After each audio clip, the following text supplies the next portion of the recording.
তো আরেকটা ব্যাপার হচ্ছে, আরেকটা নিউজ আমি দেখলাম কেউ কেউ লিখেছে আমি নাকি প্রেগনেন্ট। ওটা খুবই হাস্যকর। আমি এতটুকু বলি যে তার সঙ্গে তো আমার আমার ইনফ্যাক্ট আমি এখনো আনমেরিড, আমার এখনো বিয়ে হয়নি। সাকিব ভাইয়ের সাথে বলেন বা কারোর সাথেই এখনো বিয়ে হয়।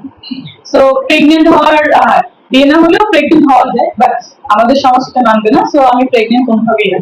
তো এরকম এরকম ক্যাপশন দেওয়াটা আমার, মানে আমারও তো একটা ফ্যামিলি আছে, আমারও ফ্যান ফলোয়ার্স আছে, আর সাকিবিয়ান বা সাকিব ভাইদের যে ফ্যান ফলোয়ার্স আছে সবাই কিন্তু এটা নিয়ে খুবই, মানে আমাকে বাজে বাজে কথা লিখছে। প্রথম কয়েকদিন সবাই আমাকে দেখে লিখেছে যে মিষ্টি জানা খুব ভালো লাগছে, গ্রাস খেলাম, এটা সেটা। আর এখন কি হলো, আপনাদের এই অনেকগুলো ভিউ বাণিজ্যর জন্য, আপনাদের অনেক প্রশ্নবোধক চিহ্নের জন্য, এরকম এরকমের জন্য কি হলো, আমার মানে সাকিবিয়ান যারা বা সাকিবের ফ্যান ফলোয়ার্স যারা, মানে সবাই আমাকে খুব নেগেটিভ কথা দিচ্ছে। তো এটাই হচ্ছে ব্যাপার। আর একটা ব্যাপার হচ্ছে যে একটু আপনারা কাজগুলো শেষ করে না,